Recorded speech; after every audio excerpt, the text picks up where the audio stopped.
हमारे channel let's conquer history, जहाँ पर हम लोग इम्पोर्टेंट नोट्स, फ्लो चार्ट्स और डायग्राम्स के साथ हिस्ट्री के चैप्टर्स को समझते हैं in an interesting and easy manner. So let us start today's video on part 1 of explanation of the chapter Bhakti and Sufi tradition.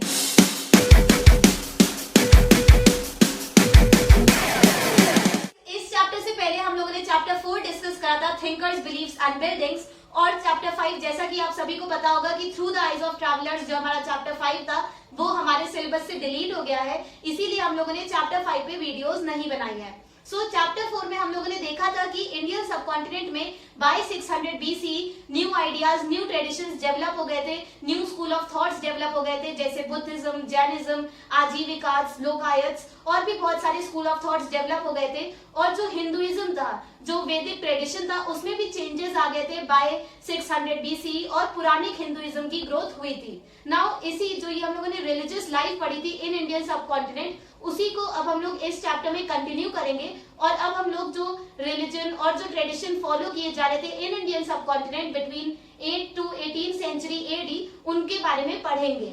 सो इस चैप्टर में हम लोग पहले तो भक्ति ट्रेडिशन पढ़ेंगे, जो हिंदुइज्म में जो न्यू ट्रेडिशंस डेवलप हुए उनके बारे में डिस्कस करेंगे. देन लेटर ऑन हम लोग इस्लाम में जो न्यू ट्रेडिशन डेवलप हुआ विच वाज सूफिज्म, उसके बारे में भी डिस्कस करेंगे. सो इस चैप्टर में मेनली हम लोग जो भी प्रेजेंट डे में जो भी रिलीजन्स हम लोग देखते हैं इन इंडियन सबकॉन्टिनेंट, हिंदुइज्म, इस्लाम और सिखिज्म, उनके बारे में डिस्कस करेंगे. So let's get started. Chapter के मेन टॉपिक शुरू करने से पहले हम लोग जो सोर्सेज यूज करी गई है इस चैप्टर में उनको डिस्कस कर लेते हैं. सो फर्स्टली इस चैप्टर में हम लोग यूज करेंगे जो टेक्सचुअल ट्रेडिशंस थे, जो भी टेक्स्ट लिखे गए थे जैसे पुराण और वेदास, उनको डिस्कस करेंगे. देन जो ओरल ट्रेडिशंस थे, जो भी इस पीरियड में भजन और कीर्तन डेवलप हुए, जो भी सूफिज्म में कव्वालीज गाई जाती थी और जो भक्ति ट्रेडिशन में भजन गाए जाते थे, उनके बारे में डिस्कस करेंगे. जो भी पोएट्स और सेंट्स के कॉम्पोजिशंस थे उनको डिस्कस करेंगे. और लास्ट में हम लोग जो हागियोग्राफीज थी, हागियोग्राफीज ये हम लोगों ने लॉर्ड बुद्धा वाले चैप्टर में भी देखा था कि जो भी जब किसी रिलीजियस सेंट और लीडर की, किसी रिलीजियस लीडर की बायोग्राफी लिखी जाती है बाय हिज फॉलोवर, तो ऐसी बायोग्राफीज को कहते हैं हागियोग्राफीज. तो अब हम लोग जो भी रिलीजियस सेंट थे जैसे कबीर दास, तुलसीदास, इनके फॉलोवर्स ने जो इनकी बायोग्राफी लिखी, जो भी हागियोग्राफीज लिखी गई थी इन रिलीजियस सेंट्स की, उनको भी डिस्कस करेंगे इन दिस चैप्टर. नाउ अब हम लोग शुरू करते हैं हमारा first main topic which is a mosaic of religious beliefs and practices. So friends, हम लोग शुरुआत करेंगे विद भक्ति ट्रेडिशन, फिर लेटर ऑन हम लोग सूफिज्म और सिखिज्म डिस्कस करेंगे. सो फर्स्टली हम लोग ये देखेंगे कि जो हिंदुइज्म था उसमें इस पीरियड में a wide range of God और गॉडेसेस इमर्ज हो गए थे. हम सभी जानते हैं कि हिंदुइज्म में अ वैरायटी ऑफ गॉड और गॉडेसेस को वर्शिप करा जाता है. जो मेन हमारे गॉड है वो तो विष्णु और लॉर्ड शिवा है, बट उनके अलावा हम लोग उनके अ वैरायटी ऑफ फॉर्म्स, फिर उसके बाद अ वैरायटी ऑफ गॉडेसेस जो लॉर्ड विष्णु और लॉर्ड शिवा से रिलेटेड है. तो हिंदुइज्म में a wide range of God and goddesses develop हो गए थे, इमर्ज हो गए थे इन दिस पीरियड. सो हमारा फर्स्ट सब टॉपिक है integration of cults. So cults का क्या मतलब होता है? कल्ट्स मतलब धार्मिक संप्रदाय, मतलब a community with different believes and practices. So Hinduism में भी अलग अलग कल्ट्स डेवलप हो गए थे, अलग अलग कम्युनिटीज डेवलप हो गई थी जो डिफरेंट फॉर्म्स ऑफ गॉड को फॉलो करती थी, वर्शिप करती थी. फॉर एग्जाम्पल हम लोगों ने चैप्टर 4 में ही देखा था कि वैष्णविज्म में भी कल्ट्स डेवलप हो गए थे. लॉर्ड विष्णु के जो टोटल 10 अवतार माने गए हैं इन हिंदुइज्म, तो इन अलग अलग अवतार्स को डिफरेंट ग्रुप्स वर्शिप करते थे. जैसे उड़ीसा में जगन्नाथ जी को वर्शिप करा जाता है, मथुरा में कृष्ण जी को. तो ये जो अलग अलग डिफरेंट ग्रुप्स इमर्ज हुए, इनको कहा जाता है कल्ट. नाउ इस पीरियड में जो ब्राह्मणास थे उन लोगों ने कोशिश करी और उन लोगों ने डिफरेंट प्रोसेसेस को अपनाया in order to integrate these cults. ये जो अलग अलग कम्युनिटीज डेवलप हो रही थी विद इन हिंदुइज्म, इनको यूनिफाई करने के लिए, इंटीग्रेट करने के लिए ब्राह्मणास ने दो प्रोसेसेस को अपनाया, दो प्रोसेसेस को अडॉप्ट करा. सो अब हम लोग उन दो प्रोसेसेस के बारे में पढ़ेंगे. फ्रेंड्स, कोई भी कम्युनिटी, कोई भी रिलीजन ये नहीं चाहता है कि उसके फॉलोवर्स कम हो. और इस पीरियड में हम लोगों ने 600 BC वाले पीरियड में ही देखा था कि धीरे धीरे, क्योंकि जो ऑपरेट सेक्शन था ऑफ हिंदुइज्म, जो बैकवर्ड सेक्शन था ऑफ वुमेन और शूद्रास, जिन लोगों को इंपॉर्टेंस नहीं दी गई थी इन वैदिक ट्रेडिशन इन हिंदुइज्म, तो वो जो सेक्शन था उसने धीरे धीरे अडॉप्ट करना शुरू कर दिया था बुद्धिज्म और जैनिज्म को, जो अब इक्वालिटी को प्रीच कर रहे थे. तो ऐसे लोगों को वापस से अपने हिंदुइज्म में लाने के लिए, ये जो ऑपरेट सेक्शन था जो धीरे धीरे हिंदुइज्म को छोड़कर अलग अलग ट्रेडिशंस को अपना रहा था, सो धीरे धीरे हिंदुइज्म के फॉलोवर्स कम हो रहे थे.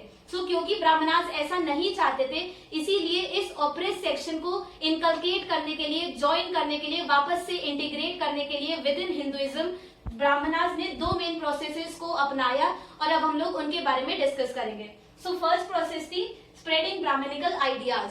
सो मेन जो तरीका होता है in order to unify people वो है कि अपने रिलीजन की आइडियाज, अपने रिलीजन की जो टीचिंग्स है उनको स्प्रेड करिए ज्यादा से ज्यादा अमंग द पीपल, उनको फैलाइए अमंग द पीपल। सो ब्राह्मणास ने शुरू कर दिया था अपनी टीचिंग्स को, अपने आइडियाज को कॉमन पीपल के बीच फैलाना, कॉमन पीपल के बीच स्प्रेड करना। और ये हमको इंडिकेट होता है कि इस पीरियड में जो पुराण लिखे गए, जो भी पुराण लिखे गए थे, टोटल 18 पुराण लिखे गए थे इन हिंदुइज्म, और उनको लिखा गया था बिटवीन फर्स्ट मिलेनियम सीई। सो जो इस पीरियड में पुराण लिखे गए उनको लिखा गया था इन सिंपल संस्कृत। तो क्यों ऐसा करा था ब्राह्मणास ने? क्योंकि जो वेद थे वो लिखे गए थे इन डिफिकल्ट संस्कृत, जिसको सिर्फ ब्राह्मणास समझ सकते थे। सो जिससे कि जो कॉमन पीपल है वो भी समझ सके हिंदुइज्म की टीचिंग्स को। हिंदुइज्म में जो हाइम्स लिखी जाती थी, जो वर्सेस लिखे जाते थे, जो श्लोक लिखे जाते थे, उनको कॉमन पीपल भी समझे, इसीलिए पुराण में सिंपल संस्कृत यूज करी गई थी और इनके श्लोकों को, इनकी वर्सेस को गैदरिंग्स में चिल्ला चिल्लाकर गाया जाता था, तेजी से गाया जाता था, जिससे कि जो कॉमन पीपल है, जो बैकवर्ड सेक्शन है, जो विमेन और शूद्रास है, विमेन को आप सभी को पता है कि विमेन और शूद्रास को एजुकेशन नहीं प्रोवाइड करी गई थी, उन लोगों को वेदों को पढ़ने की परमिशन नहीं थी, और शूद्रास को तो टेम्पल्स में भी जाने की परमिशन नहीं दी गई थी, उनको वर्शिप तक नहीं करने दिया जाता था गॉड्स को। तो ये जो बैकवर्ड सेक्शन था, ये जो ऑपरेट सेक्शन था ऑफ सोसाइटी, ऑफ हिंदुइज्म, सो इस सेक्शन को वापस हिंदुइज्म में ज्वाइन करने के लिए ब्राह्मणास ने पुराणों को सिंपल संस्कृत में लिखा, जिससे कि विमेन और शूद्रास लेफ्ट आउट ना फील करे, नेग्लेक्टेड ना फील करे, और वो लोग भी सुन सके और समझ सके पुराणिक हीम्स को और जो वर्सेस और श्लोक लिखे गए थे इन पुराण। नाउ जो दूसरा मेथड यूज करते हैं Brahmanas in order to integrate cult, वो है कि जो भी शूद्रास और विमेन और जो दूसरे लेफ्ट आउट सेक्शंस थे ऑफ सोसाइटी, जो हम लोगों ने देखा था कि वर्ना सिस्टम में और भी सोशल कैटेगरीज थी जिनको इंक्लूड नहीं करा गया था, जैसे फॉरेस्ट कम्युनिटी, जो निषाद ग्रुप था जिसको वर्ना सिस्टम में इंक्लूड नहीं करा गया था, या फिर शूद्रास जिनको जो ऑपरेट सेक्शन था और उसको वर्शिप नहीं करने दिया जाता था और टेम्पल्स में एंट्री नहीं प्रोवाइड करी थी। तो ये सभी जो ऑपरेस्ट कैटेगरी थी, जो ये सभी सोशल कैटेगरीज थी जो ऑपरेस्ट करी गई थी इन वर्ना सिस्टम, उनकी जो प्रैक्टिसेस थी, उनकी जो लोकल प्रैक्टिसेस थी, अब ब्राह्मणास ने उनको अडॉप्ट करना, उनको एक्सेप्ट करना शुरू कर दिया था इन हिंदुइज्म।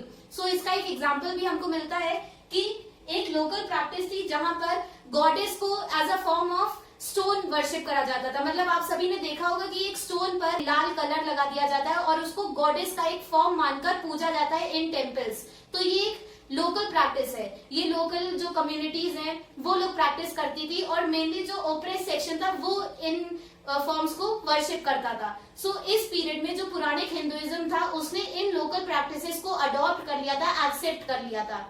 सो इसी तरीके से इस पीरियड में रीवर्क करी गई बिलीफ्स और प्रैक्टिसेस, और जो इन सोशल कैटेगरीज की, ये जो ओप्रेस सोशल कैटेगरीज थी, इनकी प्रैक्टिसेस को इंक्लूड करा गया विद इन हिंदुइज्म। सेकेंडली हम लोग ये भी देखते हैं कि जो अभी हम लोगों ने देखा था फर्स्ट स्ट्रैटेजी में कि जो दूसरे अलग अलग ग्रुप्स डेवलप हुए, अलग अलग कल्ट्स डेवलप हुए, उनको इंटीग्रेट करने के लिए ब्राह्मणास ने जो फॉर्म्स थे डिफरेंट गॉड्स के उनको एसोसिएट कर दिया गया था विद मेन गॉड। जैसे वैष्णविज्म में जो भी कल्ट्स डेवलप हुए, जो लॉर्ड विष्णु के 10 अवतार थे उनको अलग अलग ग्रुप्स वर्शिप कर रहे थे। तो इन अलग अलग कल्ट्स को इंटीग्रेट करने के लिए, यूनिफाई करने के लिए ब्राह्मणास ने इन सभी 10 अवतार को एसोसिएट कर दिया था विद लॉर्ड विष्णु।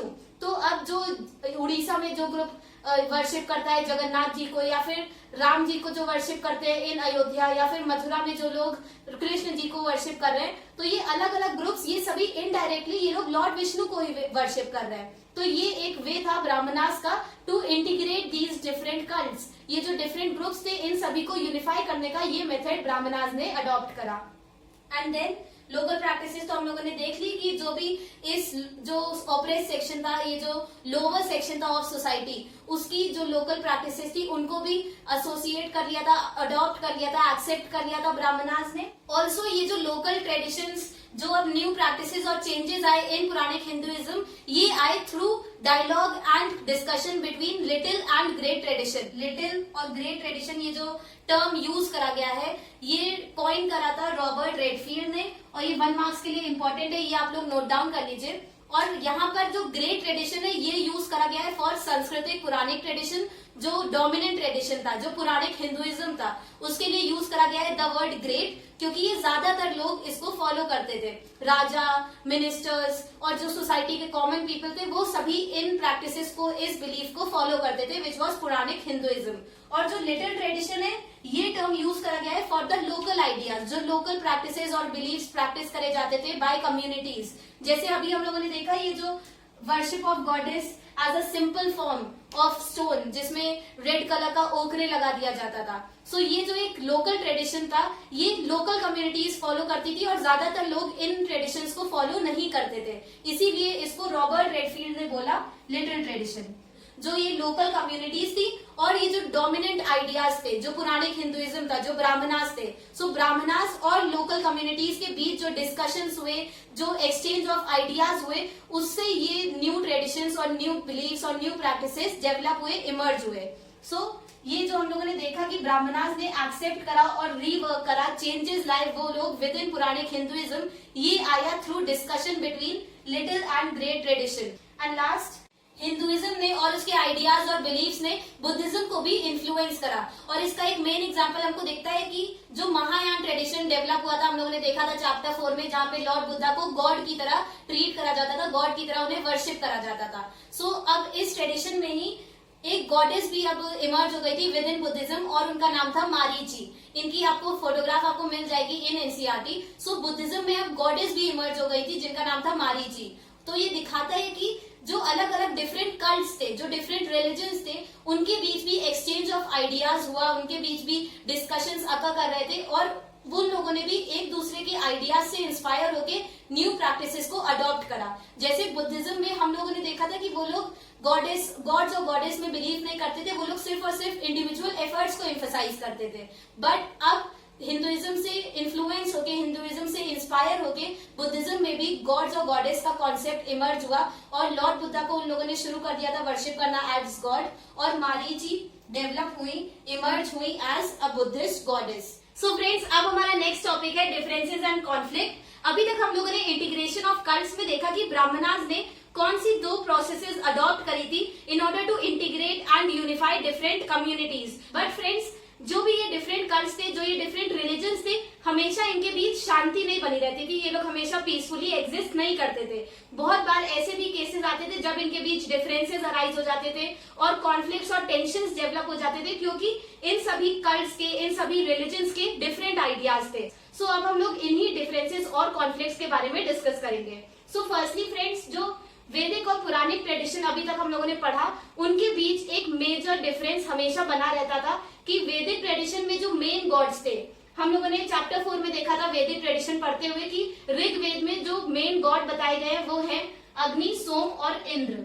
सो अग्नि, सोम, इंद्र, वायु, इन गॉड्स को मेन गॉड बताया गया है इन ऋग्वेद। इनकी तारीफ में हाइम्स लिखी गई थी, वर्सेस लिखी गई थी, श्लोक लिखे गए थे इन प्रेज ऑफ अग्नि, सोम और इंद्र। बट पुराण में, जो इस पीरियड में पुराण लिखे गए, उनमें इन वैदिक गॉड्स को इंपॉर्टेंस नहीं दी गई थी और मेनली फोकस करा गया था on lord Vishnu, lord Shiva और जो डिफरेंट गॉडेसेस इस पीरियड में अराइज हुई, जैसे Lakshmi, Parvati, Durga and other forms of gods and goddesses. So Purana में लॉर्ड विष्णु, शिवा और जो गॉडेसेस थी उनकी प्रेज में कहानियां लिखी गई थी, वर्सेस लिखी गई थी। बट जो वैदिक गॉड्स थे जैसे अग्नि, सोम, इंद्र, ये लोग रेयरली मेंशन करे गए थे, रेयरली विजिबल थे इन पुराण। सो ये एक मेजर डिफरेंस था बिटवीन वैदिक ट्रेडिशन एंड पुरानिक ट्रेडिशन। और इस डिफरेंस की वजह से कभी कभी कॉन्फ्लिक्ट अराइज हो जाता था और टेंशन अराइज हो जाता था between supporters of Vedic tradition and supporters of Puranic tradition.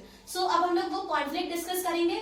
सो जो लोग वैदिक ट्रेडिशन के सपोर्टर्स थे, उनका मानना था कि वो प्रैक्टिसेस, वो जो रिचुअल्स थे जिनकी वजह से जो फॉलोवर था, जो डिवोटी था, उसका एक क्लोज कनेक्शन स्टैब्लिश होता था विद गॉड। जैसे जो प्रैक्टिसेस थी लाइक सैक्रिफाइसेस, सो सैक्रिफाइस करके, बलि देकर एनिमल्स की, जो डिवोटी था वो क्लोजली कॉन्टैक्ट में आता था विद गॉड।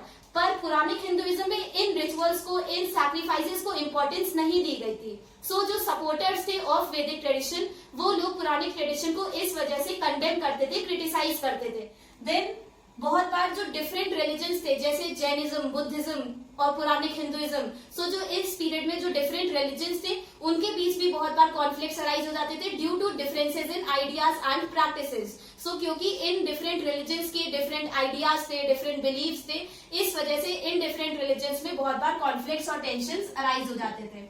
एंड लास्ट हम लोगों ने देखा था कि पुरानिक हिंदुइज्म में भी ग्रुप्स डेवलप हो गए थे, उसके अंदर भी कल्ट्स डेवलप हो गए थे जैसे वैष्णविज्म, शैविज्म। सो इनके फॉलोवर्स जो थे, जो इन ग्रुप्स के, इन कल्ट्स के फॉलोवर्स थे, वो लोग अपने मेन डेटी, उनका जो main chosen form of God था, उसको सुपीरियर दिखाना चाहते थे। जैसे वैष्णविज्म के जो फॉलोवर्स थे वो लॉर्ड विष्णु को सुपीरियर दिखाना चाहते थे, बड़ा दिखाना चाहते थे। एंड जो शैविज्म के फॉलोवर्स थे वो लॉर्ड शिवा को बड़ा दिखाना चाहते थे। सो इन लोगों की वजह से, इन फॉलोवर्स के बीच भी कॉन्फ्लिक्ट्स कभी कभी अराइज हो जाते थे, टेंशंस अराइज हो जाते थे। सो ये सारे एग्जांपल्स हैं कि कब in different cults, in different religions के बीच डिफरेंसेस अराइज हुए, कॉन्फ्लिक्ट्स अराइज हुए, टेंशंस डेवलप हुए। आपको फर्स्ट पैराग्राफ में ही तांत्रिक ट्रेडिशन के बारे में मेंशन मिलेगा। सो तांत्रिक ट्रेडिशन, ये आप लोग कंफ्यूज मत होइएगा विद प्रेजेंट डे तांत्रिक जो टीवी सीरियल्स में दिखाते हैं, डेंजरस तांत्रिक जो भूत प्रेतों से बात करता है और काला जादू करता है। सो ये वो वाला तांत्रिक नहीं है। इस पीरियड में 8th सेंचुरी वाले पीरियड में जो तांत्रिक ट्रेडिशन डेवलप हुआ वो एसोसिएटेड था विद वर्शिप ऑफ गॉडेसेस। जो दुर्गा माँ और काली माँ, इन गॉडेसेस की, इन फॉर्म्स ऑफ गॉडेसेस की जो लोग पूजा करते थे, उन लोगों ने बनाया था, उन लोगों ने कॉन्स्टिट्यूट करा था तांत्रिक ट्रेडिशन। और ये तांत्रिक ट्रेडिशन, ये एक न्यू ट्रेडिशन था जो डेवलप हुआ था इन पुरानिक हिंदुइज्म। सो अब हम लोग इसके जो मेन 4 फीचर्स है वो डिस्कस कर लेते हैं। फर्स्टली तो आप लोग ये समझ लीजिए कि it was associated with worship of goddesses. अब हम लोग उसके फीचर्स देखेंगे। सो सबसे पहला फीचर कि it was open to all, वो लोग जेंडर डिस्क्रिमिनेशन को नहीं फॉलो करते थे, मेन और विमेन उन सभी को एंट्री प्रोवाइड करी गई थी इन तांत्रिक ट्रेडिशन। नेक्स्ट, वो लोग इग्नोर करते थे अथॉरिटी ऑफ वेदास। जो हिंदुइज्म में और पुरानिक हिंदुइज्म में भी वेदों को एक अथॉरिटी दी गई थी, वेदों को एक इंपॉर्टेंट पोजीशन दी गई थी। प्रेजेंट टाइम में भी हिंदुइज्म में जो 4 वेद है उनको एक इंपॉर्टेंस दी गई है हमारे हिंदुइज्म में, बट तांत्रिक ट्रेडिशन में वेदों को अथॉरिटी नहीं दी गई थी, उनको इग्नोर करा जाता था, उनको इंपॉर्टेंस नहीं दी गई थी। देन तांत्रिक ट्रेडिशन में डिवोशनल सॉन्ग्स गाए जाते थे, जो भजन और कीर्तन, वो भक्ति के सभी ट्रेडिशंस में भजन और कीर्तन वो एक इम्पोर्टेंट प्रैक्टिस था। सो उसी तरीके से अब जो तांत्रिक ट्रेडिशन जो डेवलप हुआ उसमें भी भजन और कीर्तन को इम्पोर्टेंस दी गई थी, डिवोशनल सॉन्ग्स गाए जाते थे for the worship of goddesses. और इसमें भी चैंटिंग ऑफ मंत्रास होते थे। सो मंत्र गाए जाते थे in the form of worship of goddesses. So मंत्र, सॉन्ग्स, ये सब गाए जाते थे to worship goddesses. And last कि इसके जो प्रैक्टिशनर्स थे, जो फॉलोवर्स थे तांत्रिक ट्रेडिशन के, वो लोग इग्नोर करते थे caste differences. So once again जो भक्ति मूवमेंट इस पीरियड में चला, उसमें जो भी ट्रेडिशंस डेवलप हुए वो सभी प्रीच करते थे इक्वालिटी। जो वरना सिस्टम में जो कास्ट डिफरेंसेस बना दिए गए थे उनको कोई भी ट्रेडिशन सपोर्ट नहीं करता था, और यहाँ पे सभी ट्रेडिशंस में इक्वालिटी प्रीच करी जाती थी। कास्ट डिफरेंसेस को वो लोग फॉलो नहीं करते थे, उसके अगेंस्ट थे वो कास्ट सिस्टम के। सो उसी तरीके से तांत्रिक ट्रेडिशन में भी वो लोग इग्नोर करते थे कास्ट डिफरेंसेस और क्लास डिफरेंसेस को। मतलब जो भी लोग आए और जिन लोगों ने भी चुना तांत्रिक ट्रेडिशन को, वो लोग कास्ट डिफरेंसेस को फॉलो नहीं करते थे, और वो लोग ये भी नहीं देखते थे कि कौन अमीर है कौन गरीब है। ये सभी जो इकोनॉमिक डिफरेंसेस थे उनको भी इग्नोर करा जाता था इन तांत्रिक ट्रेडिशन। फ्रेंड्स, विद दिस हम लोगों ने differences and conflict topic cover कर लिया। अब हम लोग जो नेक्स्ट टॉपिक है उससे अब हम लोग भक्ति मूवमेंट के बारे में पढ़ेंगे, और इसकी शुरुआत हम लोगों ने तांत्रिक ट्रेडिशन से ही कर ली। भक्ति मूवमेंट का एक मेन फीचर था कि भक्ति में डिवोशनल सॉन्ग्स गाए जाते थे, भजन और कीर्तन एक मेजर प्रैक्टिस थी, एक मेन प्रैक्टिस थी ऑफ भक्ति मूवमेंट। सो अब हम लोग भक्ति मूवमेंट में जो डिफरेंट ट्रेडिशंस डेवलप हुए उनके बारे में पढ़ेंगे। और अब हमारा फर्स्ट टॉपिक है poems of prayer, early traditions of भक्ति। सो पोएम्स ऑफ प्रेयर क्या थी? जो डिवोशनल सॉन्ग्स लिखे गए थे, जो कॉम्पोजिशंस लिखी गई थी, वर्सेस लिखी गई थी इन प्रेज ऑफ गॉड, जो भजन और कीर्तन लिखे गए थे इन प्रेज ऑफ गॉड, उनको बोला गया है poems of prayer. So friends, जो पोएट सेंट्स इस पीरियड में, जो भी संत महात्मा जो कॉम्पोजिशंस लिखते थे, डिवोशनल सॉन्ग्स लिखते थे इन प्रेज ऑफ गॉड, वो इमर्ज होना शुरू हुए। ये लोग लीडर्स थे ऑफ भक्ति मूवमेंट, और इन लीडर्स के अंडर जो कम्युनिटी थी ऑफ बिलीवर्स एंड फॉलोवर्स वो बनना शुरू हुई, और इन्हीं लीडर्स के अंडर अलग अलग ट्रेडिशंस ने जन्म लेना शुरू हुआ, अलग अलग भक्ति ट्रेडिशंस डेवलप होना शुरू हुए। बट फ्रेंड्स ऐसा नहीं था कि इस पीरियड में ब्राह्मणास की इंपॉर्टेंस खत्म हो गई। अभी भी ब्राह्मणास एक्ट करते थे as intermediary between god and follower. जो भक्त था और भगवान के बीच का कनेक्शन एज इंटरमीडियरी अभी भी ब्राह्मणास एक्ट करते थे। बट इस पीरियड में जो भक्ति ट्रेडिशंस डेवलप हुए उनमें जो ओप्रेस सेक्शन था ऑफ हिंदुइज्म, जो विमेन और शूद्रास थे, जो लोअर कास्ट थी, उन लोगों को अकोमोडेट कर दिया गया था, उन लोगों को इक्वल अपॉर्चुनिटीज प्रोवाइड करी गई थी। जो भक्ति ट्रेडिशंस थे उनमें कोई भी जेंडर डिस्क्रिमिनेशन या फिर कास्ट डिस्क्रिमिनेशन फॉलो नहीं होता था और ये भक्ति ट्रेडिशंस प्रीच करते थे इक्वालिटी। ये लोग प्रमोट करते थे द वैल्यू ऑफ इक्वालिटी। इसीलिए इन भक्ति ट्रेडिशंस के फॉलोअर्स और ज्यादा से ज्यादा बढ़ने लगे। नाउ अब हम लोग डिस्कस करेंगे कि जो हिस्टोरियंस होते हैं ऑफ रिलीजन, उन लोगों ने भक्ति मूवमेंट को, भक्ति ट्रेडिशन को दो टाइप्स में डिवाइड करा है, विच आर निर्गुण भक्ति और सगुण भक्ति। नाउ निर्गुण भक्ति वो भक्ति है जहां पर एक एब्स्ट्रैक्ट फॉर्म ऑफ गॉड को वर्शिप करा जाता है। एब्स्ट्रैक्ट मतलब फॉर्मलेस, जिसका कोई फॉर्म ना हो, जिसका कोई ह्यूमन फॉर्म ना हो। सो निर्गुण भक्ति में एक फॉर्मलेस गॉड को वर्शिप करा जाता है जिसके कोई एट्रीब्यूट्स नहीं होते हैं, कोई फीचर्स नहीं होते हैं। और निर्गुण भक्ति के जो सेंट्स थे उनके एग्जाम्पल हम लोग ले सकते हैं कबीर दास, गुरु नानक, रविदास। तो ये वो सेंट्स थे जो एक शक्ति में बिलीव करते थे, वो गॉड में और उसकी पावर्स में तो बिलीव करते थे, बट वो किसी भी ह्यूमन फॉर्म ऑफ गॉड को वर्शिप नहीं करते थे, उनको प्रीच नहीं करते थे। ऑन द अदर हैंड जो सगुण भक्ति थी उसमें ह्यूमन फॉर्म ऑफ गॉड को वर्शिप करा जाता है, एंथ्रोपोमॉर्फिक फॉर्म ऑफ गॉड को वर्शिप करा जाता है। एंथ्रोपोमॉर्फिक मतलब ह्यूमन फॉर्म ऑफ गॉड को वर्शिप करा जाता है विद एट्रीब्यूट्स, जिनके फीचर्स होते हैं, ह्यूमन फीचर्स होते हैं, ह्यूमन एट्रीब्यूट्स होते हैं, ऐसे फॉर्म ऑफ गॉड को वर्शिप करा जाता है इन सगुण भक्ति। और इसके एग्जांपल्स हमको मिलते हैं मीराबाई जो कृष्ण जी को वर्शिप करती थी, लॉर्ड कृष्णा की वो डिवोटी थी, एंड तुलसीदास जो राम जी के फॉलोवर थे और उन्होंने रामचरितमानस लिखी थी। सो इन शॉर्ट निर्गुण भक्ति जहां पर फॉर्मलेस गॉड को वर्शिप करा जाता था और सगुण भक्ति जहां पर ह्यूमन फॉर्म ऑफ गॉड को वर्शिप करा जाता था। और इनके एग्जांपल्स भी आप देख सकते हैं। नेक्स्ट फ्रेंड्स, अब हम लोग जो एक अर्लीस्ट भक्ति ट्रेडिशन डेवलप हुआ था, जो दो मेन अर्लीस्ट भक्ति ट्रेडिशन डेवलप हुए थे in Tamil Nadu in 6th century AD, उनके बारे में अब हम लोग डिस्कस करेंगे। सो अल्वर्स और नयानार्स ये दो मेन भक्ति ट्रेडिशंस थे जो डेवलप हुए in Tamil Nadu by 6th century AD, और ये अर्लीस्ट भक्ति ट्रेडिशंस थे, सबसे पहले ये डेवलप हुए। नाउ फ्रेंड्स, अल्वर्स वो ट्रेडिशन था जो विष्णु को मेन गॉड मानता था, जो लॉर्ड विष्णु को वर्शिप करता था, और नयानार्स वो ट्रेडिशन था जो लॉर्ड शिवा को वर्शिप करता था। ऑल्सो आप लोग इनकी मीनिंग्स भी देख लीजिए। सो अलवर का मतलब होता है, उसकी लिटरल मीनिंग है इमर्स्ड, मतलब डूबा हुआ। सो जो अलवर्स थे वो लॉर्ड विष्णु की भक्ति में डूबे हुए थे, मतलब वो टोटली डिवोटेड थे toward lord Vishnu. On the other hand Nayanars का मतलब होता है great devotee of lord Shiva. अब हम लोग इनके फीचर्स देख लेंगे। फ्रेंड्स, नयानार्स और अलवर्स ये दो जो भक्ति ट्रेडिशन थे, इनके सभी फीचर्स सारे सेम है, सिर्फ और सिर्फ इनके प्रिंसिपल डेटीज जो इनके मेन गॉड थे उनमें डिफरेंस है, नहीं तो इनके और सारे फीचर्स सभी सेम है। और ये दोनों डेवलप हुए थे in Tamil Nadu by 6th century AD. अब हम लोग इनके फीचर्स देखेंगे।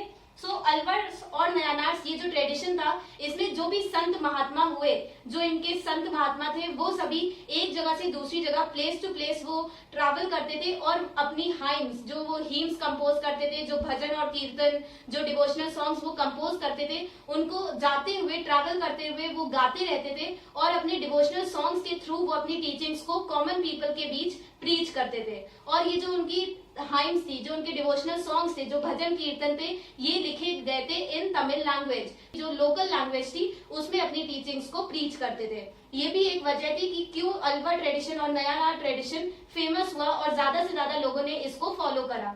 नेक्स्ट, जो भी प्लेसेस इन संत महात्मा ने अपनी जर्नी में जिन भी प्लेसेस को सेक्रेट बताया था, पवित्र बताया था, उन जगहों पर लेटर ऑन जो राजा हुए उन लोगों ने वहां पर टेम्पल्स कंस्ट्रक्ट करवाए, लार्ज टेम्पल्स उन सेक्रेट प्लेसेस पर कंस्ट्रक्ट करे गए। और भक्ति ट्रेडिशन में भजन और कीर्तन ये एक मेजर प्रैक्टिस थी, ये एक मेन प्रैक्टिस थी। सो ये जो टेम्पल्स कंस्ट्रक्ट करे गए वहां पर ये जो पोएम्स और कॉम्पोजिशंस ये संत महात्मा गाते थे, जो भी इन्होंने भजन कीर्तन कंपोज करे थे, उनको गाया जाता था इन लार्ज टेम्पल्स में। And last, wide variety of people followed Alvar and Nayanar tradition. So artisans, untouchables, farmers, kings, a wide variety of people followed these traditions. Next, जो भी ट्रेडिशंस डेवलप हुए इन भक्ति मूवमेंट, उन सभी ने इक्वालिटी को प्रीच करा था और वो सभी कास्ट डिस्क्रिमिनेशन के अगेंस्ट थे। सो जो वर्ना सिस्टम में कास्ट सिस्टम बताया गया था उसके अगेंस्ट थे नयनार्स और अलवर्स। सो वो लोग इक्वालिटी को प्रीच करते थे और ये भी एक मेन कारण था कि क्यों ज्यादा से ज्यादा लोगों ने अलवर्स और नयनार ट्रेडिशन को फॉलो करा, क्योंकि जो लोअर सेक्शन था, जो शूद्रास थे, जिनको हिंदुइज्म में इंपॉर्टेंस नहीं दी गई थी, जो ऑपरेस सेक्शन था, उसको यहाँ पर इक्वल अपॉर्चुनिटीज प्रोवाइड करी जा रही थी। इसीलिए उन लोगों ने हिंदुइज्म को छोड़ के इन ट्रेडिशंस को अपनाना शुरू करा। नेक्स्ट, इसमें जो डोमिनेंस थी ऑफ ब्राह्मणास, जो हिंदुइज्म में ब्राह्मणास ने खुद को एक इंपॉर्टेंट पोजीशन दे दी थी, सबसे डोमिनेंट सेक्शन बता दिया था ब्राह्मणास ने खुद को। सो इस डोमिनेंस के अगेंस्ट थे नयनार्स और अलवर्स। एंड लास्ट, जो भी ये टेम्पल्स क्रिएट करे गए थे, लेटर ऑन जो अलवर्स और नयनार्स के सेंट थे, जो संत महात्मा थे of Alvars and Nayanar tradition, उन लोगों की इमेजेस को इंस्टॉल करा गया, उनके स्टैचूज को इंस्टॉल करा गया इन दीज टेम्पल्स और उनकी भी वर्शिप की जाती थी, उन लोगों को भी पूजा जाता था। सो इन संत महात्माओं को भी पूजा जाता था in Alvar and Nayanar temples. And last feature, जो क्योंकि हम लोगों ने देखा था कि भक्ति ट्रेडिशन में जेंडर डिस्क्रिमिनेशन फॉलो नहीं करा जाता था, हर किसी को इक्वल अपॉर्चुनिटीज दी गई थी regardless of the caste, class और gender of the person. So इस ट्रेडिशन में विमेन डिवोटीज भी अराइज हुई, जो विमेन भक्त थी, विमेन संत और महात्मा भी डेवलप हुई इन दीज ट्रेडिशंस। सो कुछ मेन विमेन डिवोटीज को अब हम डिस्कस करेंगे। सो फर्स्टली, जो भी इन ट्रेडिशन में विमेन डिवोटीज थी, जो महिला भक्त थी इस ट्रेडिशन में, उन लोगों को रिनाउंस करना होता था वर्ल्ड को, मतलब संसारिक जो सुख थे, जो प्रॉपर्टी, वेल्थ, इन सबको छोड़ना पड़ता था। और जो सोसाइटी में सोशल ऑब्लिगेशन होती थी विमेन पर, मतलब शादी करना, परिवार बनाना, सो ये सभी सोशल ऑब्लिगेशंस को भी अबैंडन करना पड़ता था विमेन्स को। सो संसार को त्याग कर सिर्फ और सिर्फ वो लोग डिवोट हो जाती थी, लीन हो जाती थी भगवान की भक्ति में। सो वो लोग रिनाउंस करती थी वर्ल्ड। और इन विमेन डिवोटीज का एग्जिस्टेंस, इन लोगों का होना और इन लोगों का सोसाइटी के जो सोशल नॉर्म्स थे, जो रूल्स और रेगुलेशंस थे, जो उनके ऊपर सोशल ऑब्लिगेशंस थे, उन सभी को डिफाई करना, उन सभी को अबैंडन करना, ये सब एक चैलेंज था टू पेट्रियार्की। नेक्स्ट, अब हम लोग कुछ एग्जांपल्स देख लेते हैं जो कुछ इंपॉर्टेंट विमेन संत डेवलप हुई अलवर और नयनार ट्रेडिशन में। सो दोनों का एक एक एग्जांपल हम लोग देख लेते हैं। सो अलवर ट्रेडिशन में अंडल नाम था एक फेमस विमेन डिवोटी का, और वो खुद को बिलवेड ऑफ लॉर्ड विष्णु मानती थी, और उन्होंने बहुत सारे तमिल कॉम्पोजिशंस लिखे, तमिल डिवोशनल सॉन्ग्स लिखे इन अलवर ट्रेडिशन, और उनको आज भी गाया जाता है। नेक्स्ट, नयनार ट्रेडिशन में करईकल अमैयर। सो करईकल अमैयर वो एक डिवोटी थी ऑफ लॉर्ड शिवा, और वो डेवलप और वो इमर्ज हुई इन नयनार ट्रेडिशन, और उन्होंने चोज करा था पाथ ऑफ एसेटिसिज्म, मतलब लॉर्ड शिवा को खुश करने के लिए उन्होंने एसेटिसिज्म का पाथ चुना था। और इन्होंने भी कॉम्पोजिशंस लिखे थे, और उसका एक एग्जांपल आपको एनसीईआरटी में दिया गया है। सो इन लोगों ने, इन दोनों ही विमेन डिवोटीज ने, अंडल और करईकल अमैयर, इन दोनों ने अपने अपने चोजन डेटी के प्रेज में, उनकी तारीफ में कॉम्पोजिशंस लिखे थे, भजन और कीर्तन लिखे थे, और इन कॉम्पोजिशंस को आज भी गाया जाता है in by common people in Tamil Nadu. Friends, एक इंपॉर्टेंट फैक्ट है जो 1 मार्क्स क्वेश्चन में पूछा जा सकता है, विच इज कि अलवर्स ने एक बुक कंपोज करी थी, एक टेक्स्ट कंपोज करा था, और वो एक बहुत ही इंपॉर्टेंट टेक्स्ट है ऑफ अलवर ट्रेडिशन, और उसका नाम था नलैरा दिव्य प्रबंधम। सो नलैरा दिव्य प्रबंधम ये एक बहुत ही इंपॉर्टेंट टेक्स्ट है ऑफ अलवर ट्रेडिशन, और इसको तमिल वेद भी बोला जाता है। सो आप सभी को पता है कि हिंदुइज्म में वेद कितने इंपॉर्टेंट टेक्स्ट थे। सो वेदों से इनकी इंपॉर्टेंस को कंपेयर करा जाता है, तो इससे आप समझ सकते हैं कि नलैरा दिव्य प्रबंधम ये कितनी इंपॉर्टेंट बुक होगी ऑफ अलवर ट्रेडिशन। नाउ अब हमारा नेक्स्ट सब टॉपिक है रिलेशन विद द स्टेट्स। तो अब हम लोग देखेंगे कि ये जो डिफरेंट भक्ति ट्रेडिशंस थे और जो डिफरेंट रिलीजन्स थे, उनका कैसा रिलेशन था, कैसे उनके संबंध थे विद द स्टेट। जो किंगडम्स थे, जो चीफडम्स थे इन साउथ इंडिया, जो हम लोगों ने देखा था चोलास, चेरास, पांड्यास, पल्लवास, तो ये जो किंगडम्स और चीफडम्स अराइज हुए थे इन साउथ इंडिया, उनके साथ कैसे रिलेशंस थे इन भक्ति ट्रेडिशंस के, और जो डिफरेंट रिलीजन्स इस रीजन में प्रैक्टिस किए जाते थे। सो फर्स्टली, बुद्धिज्म और जैनिज्म जो दो डिफरेंट रिलीजन्स थे, और वो बहुत पहले से ही एग्जिस्ट करते थे इन साउथ इंडिया। सो बाय 600 BCE हम लोगों ने देखा था कि बुद्धिज्म और जैनिज्म डेवलप हुए थे। सो बाय 600 BC ही बुद्धिज्म और जैनिज्म साउथ इंडिया में प्रैक्टिस किए जाते थे, फॉलो किए जाते थे, और तब से ही बुद्धिज्म और जैनिज्म को सपोर्ट मिला था फ्रॉम मर्चेंट्स एंड आर्टिजन्स। जो उसके फॉलोअर्स थे, मर्चेंट्स और आर्टिजन्स, वो लोग सपोर्ट करते थे बुद्धिज्म और जैनिज्म को। और कभी कभी ऐसे रेयर केसेस होते थे जब जो रॉयल फैमिलीज थी, जो राजा थे, जो किंग्स थे, वो लोग भी कभी कभी इन रिलीजन्स को सपोर्ट करते थे। ओकेजनली रॉयल पैट्रोनेज मिलती थी बुद्धिज्म और जैनिज्म को। नेक्स्ट हम लोग ये भी देखते हैं कि बहुत बार कॉन्फ्लिक्ट्स अराइज हो जाते हैं इन डिफरेंट रिलीजन्स और इन डिफरेंट ट्रेडिशंस के बीच। जैसे नयानार्स, अलवर्स, बुद्धिज्म, जैनिज्म, इन डिफरेंट रिलीजन्स के बीच बहुत बार टेंशंस अराइज होते थे, कॉन्फ्लिक्ट्स अराइज होते थे, क्योंकि ये सभी रिलीजन्स, ये सभी कल्ट्स चाहते थे to win the royal patronage. जो किंग्स थे उनका सपोर्ट ये सभी रिलीजन्स, ये सभी कल्ट्स जीतना चाहते थे। इसीलिए बहुत बार टेंशंस और कॉन्फ्लिक्ट्स अराइज हो जाती थी due to the competition to win royal patronage. और इसका एक मेजर एग्जांपल हमको एनसीईआरटी में दिया गया है कि जो नयानार्स थे, जो लॉर्ड शिवा को वर्शिप करते थे, नयानार ट्रेडिशन। सो नयानार जो सेंट्स थे, उन लोगों ने अपनी कॉम्पोजिशंस में जो उन लोगों ने हीम्स लिखी थी और जो डिवोशनल सॉन्ग्स लिखे थे, उनमें उन्होंने अपोज करा है बुद्धिज्म को, उन्होंने डिफाई करा था बुद्धिज्म की टीचिंग्स को, उन्होंने क्रिटिसाइज करा बुद्धिज्म को। सो ये एक एग्जाम्पल है कि बहुत बार कॉन्फ्लिक्ट्स अराइज होते थे between different religions, between different cults, in order to win the support of royal patronage. जो रॉयल फैमिलीज थी उनका सपोर्ट जीतने के लिए बहुत बार कॉन्फ्लिक्ट्स और टेंशंस अराइज हो जाते थे। नाउ अब हम लोग कुछ एग्जांपल्स देखेंगे जहां पर जो रूलर्स थे, जो रॉयल फैमिलीज थी, वो लोग सपोर्ट करते हैं इन भक्ति ट्रेडिशंस को और ब्राह्मणिकल ट्रेडिशन को, जो हिंदुइज्म था उसको। कैसे, कौन कौन से एग्जाम्पल्स है जब इन रॉयल फैमिलीज ने सपोर्ट करा। सो फर्स्ट एग्जाम्पल, जो चोला रूलर्स थे, जो चोला चीफडम था जो साउथ इंडिया में इमर्ज हुआ था।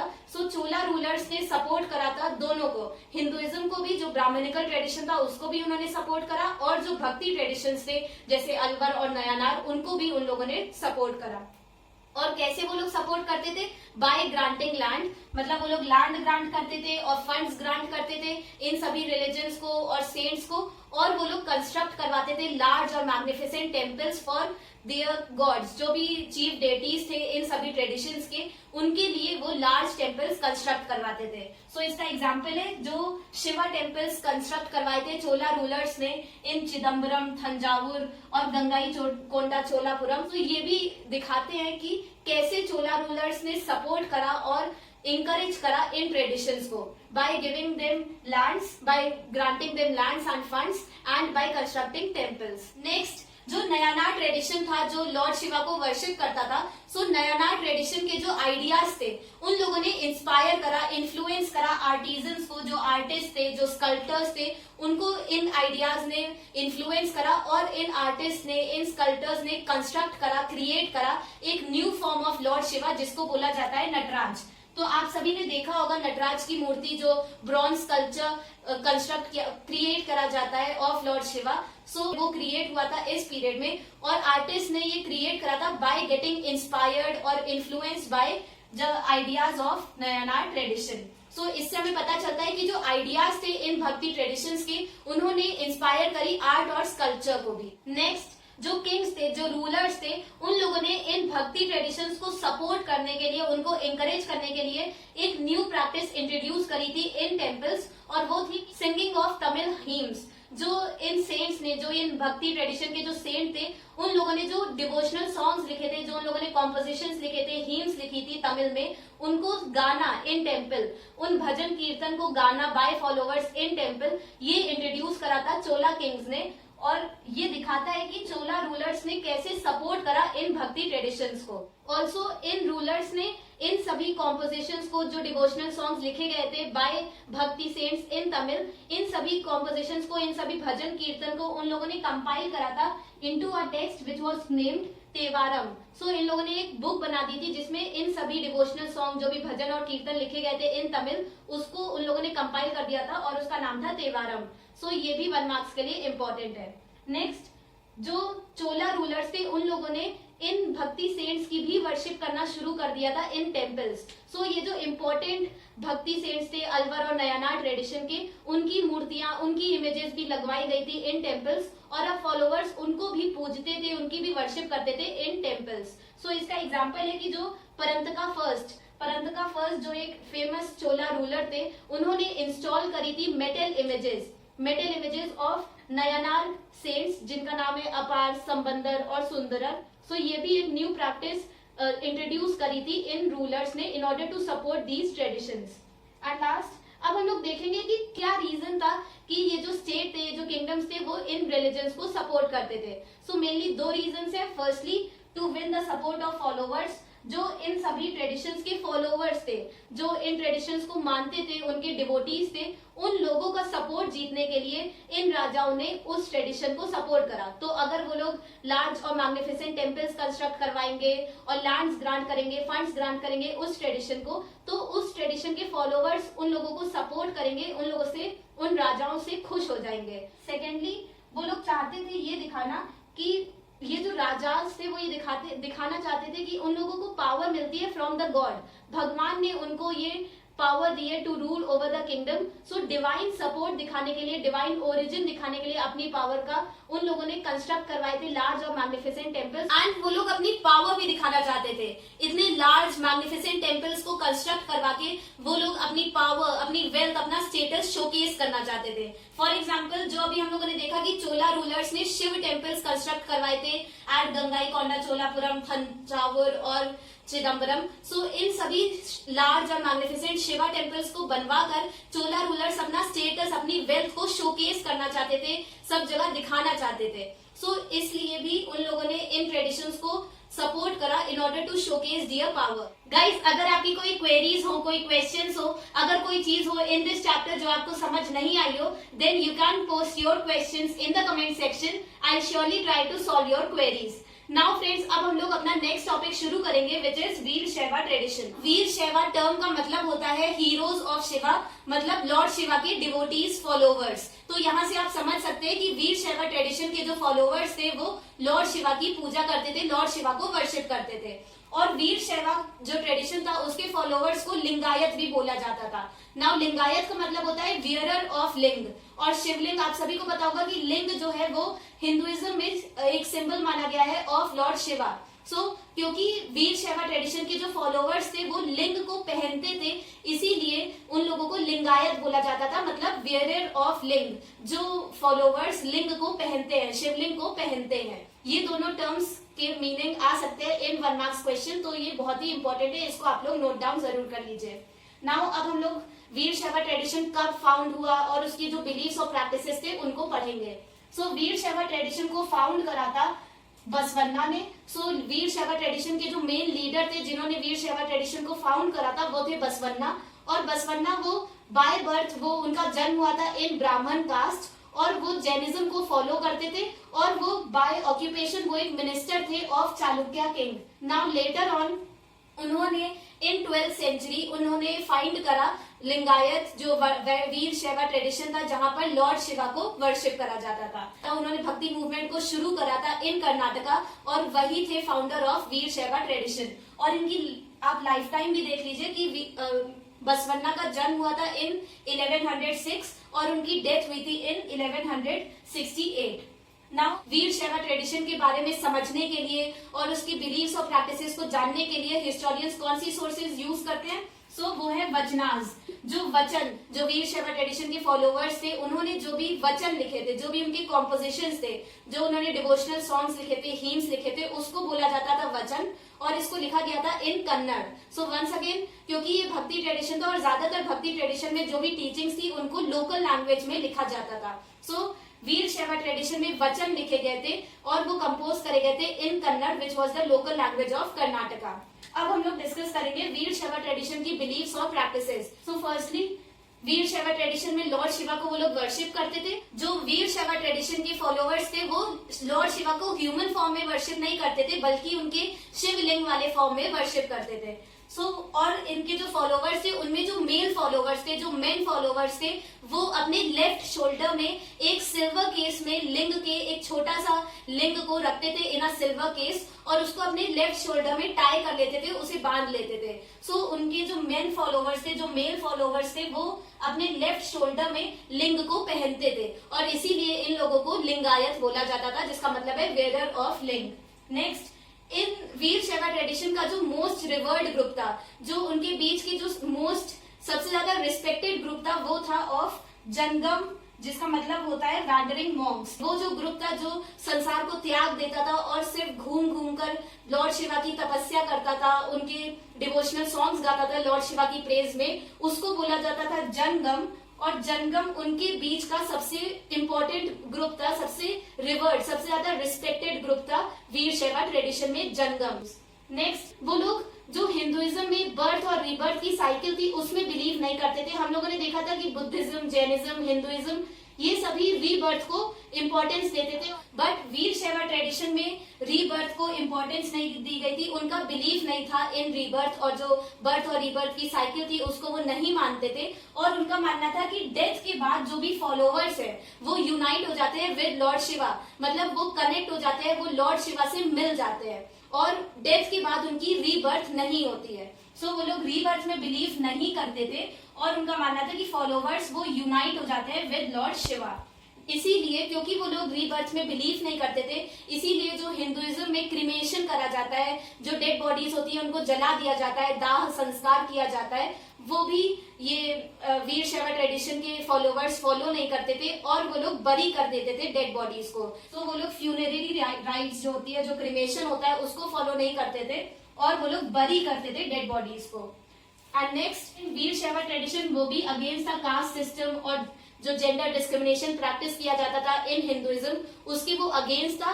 और जो आइडिया ऑफ अनटचेबिलिटी, जो हिंदुइज्म में शूद्रास के लिए पल्यूटिंग जो आइडिया था, जो अनटचेबिलिटी का आइडिया था, उसके भी अगेंस्ट थे वीर शैव ट्रेडिशन के फॉलोवर्स, और वो लोग सभी को इक्वली ट्रीट करते थे। वंस अगेन, दूसरे सभी भक्ति ट्रेडिशंस की तरह वीर शैव ट्रेडिशन भी इक्वालिटी को प्रीच करता था, और वो कास्ट सिस्टम के अगेंस्ट था। और इसी वजह से ज्यादातर जो फॉलोवर्स थे ऑफ वीर शैव ट्रेडिशन, वो आते थे from marginalise section. Marginalise section मतलब जो लोअर कास्ट वाला सेक्शन था, जो शूद्रास और जो बैकवर्ड सेक्शन था सोसाइटी का, जो हिंदुइज्म में वर्ण सिस्टम का बैकवर्ड सेक्शन था, उनमें से ज्यादातर लोगों ने फॉलो किया वीर शैव ट्रेडिशन को, क्योंकि यहाँ पर उनको इक्वल अपॉर्चुनिटीज प्रोवाइड करी जा रही थी। एंड नेक्स्ट, इस ट्रेडिशन में, वीर शैव ट्रेडिशन में कई सारी अच्छी प्रैक्टिसेस भी फॉलो करी गई और प्रेस्क्राइब करी गई, जो हम लोग हिंदुइज्म में नहीं देखते हैं। Which are firstly post puberty marriage, वो लोग सपोर्ट करते थे। हम लोगों ने देखा है, हम सभी जानते हैं कि आज भी इंडिया में चाइल्ड मैरिज प्रैक्टिस करी जाती है, और हिंदुइज्म में अलाउ करा गया था चाइल्ड मैरिज। बट वीर शैव ट्रेडिशन के फॉलोवर्स का मानना था कि लड़कियों की शादी करनी चाहिए आफ्टर दे बिकम अडल्ट्स, मतलब अडोलेसेंस के बाद, प्यूबर्टी के बाद मैरिज होनी चाहिए लड़कियों की, ना कि चाइल्ड मैरिज को फॉलो नहीं करा जाना चाहिए। तो ये एक अच्छी प्रैक्टिस थी जो प्रेस्क्राइब करी गई थी इन वीर शैव ट्रेडिशन। वो लोग पोस्ट प्यूबर्टी मैरिज को प्रेस्क्राइब करते थे। और दूसरी चीज, उनका मानना था कि जो विडोज है, जो विधवा लड़कियां हैं, उनकी रीमैरिज कर देनी चाहिए, उनको फिर से मैरी कर देना चाहिए, ना कि जो सती प्रैक्टिस हिंदुइज्म में जो करवाई जाती थी विडोज से, उसको वो लोग बिल्कुल अगेंस्ट थे सती प्रैक्टिस के, और वो लोग रीमैरिज को सपोर्ट करते थे। गाइज, आई होप आप सभी को ये सभी टॉपिक समझ आ रहे होंगे, and if you all find my video helpful then don't forget to hit the like icon. अब हम लोग फ्रेंड्स शुरू करेंगे इस वीडियो का last topic, which is religious ferment in north India. अब हम लोग नॉर्थ इंडिया में देखेंगे कि कौन कौन से रिलीजियस ट्रेडिशंस डेवलप हुए इन नॉर्थ इंडिया। फ्रेंड्स, इस पीरियड में नॉर्थ इंडिया में कोई भी पर्टिकुलर भक्ति ट्रेडिशन, जैसा हम लोगों ने साउथ इंडिया में देखा कि अलवर्स डेवलप हुए, नयनार्स डेवलप हुए, वीर शैव ट्रेडिशन डेवलप हुआ, बट नॉर्थ इंडिया में कोई भी ऐसा पर्टिकुलर भक्ति ट्रेडिशन डेवलप नहीं हुआ था। और इस पीरियड में मेनली लॉर्ड शिवा और लॉर्ड विष्णु की वर्शिप की जाती थी। अलवर्स और नयनार्स जैसे भक्ति ट्रेडिशन नॉर्थ इंडिया में एब्सेंट थे, प्रेजेंट नहीं थे, और इस पीरियड में लॉर्ड शिवा और लॉर्ड विष्णु की वर्शिप की जाती थी। और नॉर्थ इंडिया में ज्यादातर लोग अभी भी ब्राह्मणिकल ट्रेडिशन, जो पुरानिक हिंदुइज्म था, उसी को फॉलो करते थे। और इस पीरियड में हम लोग कोई भी मेन भक्ति ट्रेडिशन को डेवलप होता हुआ नहीं देखते इन नॉर्थ इंडिया। और इसका एक मेन रीजन था कि क्योंकि जो इस पीरियड में नॉर्थ इंडिया में मेन रूलर्स थे वो राजपूत रूलर्स थे। जो राजपूत किंगडम थे वो मेनली इस पीरियड में नॉर्थ इंडिया में रूल करते थे। और आप सभी को पता होगा कि राजपूत घरानों में, जो राजपूत किंगडम्स होते थे, वहां पर ब्राह्मणास को ही मेनली अपॉइंट करा जाता था एज मिनिस्टर्स। तो क्योंकि राजपूत घरानों में ब्राह्मणास को एक इम्पोर्टेंट स्टेटस था, एक इम्पोर्टेंट पोजीशन दी गई थी ब्राह्मणास को इन द किंगडम, इसी वजह से किसी की हिम्मत नहीं हुई कि वो ब्राह्मणास के अगेंस्ट खड़ा हो इन नॉर्थ इंडिया। कोई भी ऐसा लीडर डेवलप नहीं हुआ, इमर्ज नहीं हुआ इन नॉर्थ इंडिया जिसने क्वेश्चन करा हो, जिसने चैलेंज करा हो ब्राह्मणास की अथॉरिटी को, ब्राह्मणास के डोमिनेंस को। तो ये एक मेन रीजन था कि क्योंकि राजपूत किंगडम्स में ब्राह्मणास की एक इम्पोर्टेंट पोजीशन थी, इसी वजह से उनके खिलाफ कोई भी दूसरा लीडर खड़ा नहीं हुआ और इसी वजह से कोई भी भक्ति ट्रेडिशन हमें डेवलप होता हुआ नहीं दिखता है। नाउ ऐसा नहीं है कि इस पीरियड में हमको नॉर्थ इंडिया में कोई भी ऐसा लीडर नहीं मिलता है जो इक्वालिटी प्रीच करता हो या फिर जिसके आइडियाज ब्राह्मणास से डिफरेंट हो। हमको कुछ ऐसे लीडर्स मिलते हैं, कुछ ऐसे सेक्युलर लीडर्स मिलते हैं जो इक्वालिटी प्रीच करते थे, कास्ट डिस्क्रिमिनेशन के अगेंस्ट थे, जेंडर डिस्क्रिमिनेशन के अगेंस्ट थे, और वो मेनली थे नाथ, जोगीज, सिद्धास। तो ये वो ग्रुप्स थे जो ब्राह्मणास की जो आइडियाज थी, जो ब्राह्मणिकल आइडियोलॉजी थी, उसकी अगेंस्ट थे। बट क्योंकि इस पीरियड में ब्राह्मणास को एक इंपॉर्टेंट पोजीशन दी गई थी इन रूलिंग किंगडम, सो इन ग्रुप्स को कोई भी फॉलो नहीं करता था, इन ग्रुप्स को कोई भी सपोर्ट नहीं मिला था फ्रॉम रूलर्स। जो रूलर्स थे, जो किंग्स थे, उन्होंने क्योंकि इन लीडर्स को कभी भी सपोर्ट नहीं प्रोवाइड करा, कभी भी पेट्रोनाइज नहीं करा इन लीडर्स को, इसी वजह से इन लीडर्स की पॉपुलैरिटी ज्यादा नहीं पड़ी, इनके फॉलोवर्स बढ़ नहीं पाए। अब हम लोग इनके कुछ फीचर्स देख लेते हैं। तो ये जो नाथ, जोगीज और सिद्धास थे, जो ब्राह्मणिकल आइडियाज के अगेंस्ट खड़े हुए थे, उनके कुछ फीचर्स हम लोग अब डिस्कस करेंगे। तो भक्ति ट्रेडिशन की तरह ये लोग भी प्रीच करते थे इन लोकल लैंग्वेज, जो कॉमन पीपल की लैंग्वेज थी उसमें ये लोग अपनी टीचिंग्स को पास ऑन करते थे।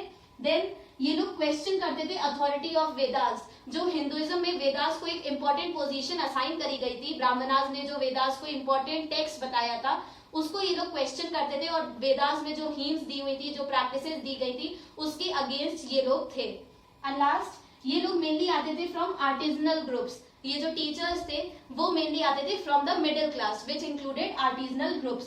तो ये तीन मेन फीचर्स है इन लीडर्स के। और इसके बाद हम लोग जो हमारा नेक्स्ट टॉपिक है उसमें देखेंगे कि नॉर्थ इंडिया में जो एक मेजर चेंज आया इन रिलीजियस ट्रेडिशन, जो एक मेजर चेंज आया, और जब ब्राह्मणास को चैलेंज कर पाए कोई स्ट्रॉन्ग लीडर आया जिसने चैलेंज करा ब्राह्मणास की अथॉरिटी को, ब्राह्मणिकल आइडियाज को, वो आया जब टर्क्स ने स्टैब्लिश करा दिल्ली सल्तनत। और जब दिल्ली सल्तनत स्टैब्लिश हो गई थी इंडिया में, तब ब्राह्मणास की इंपॉर्टेंस कम होती चली गई, क्योंकि दिल्ली सल्तनत वो इस्लाम को फॉलो करते थे।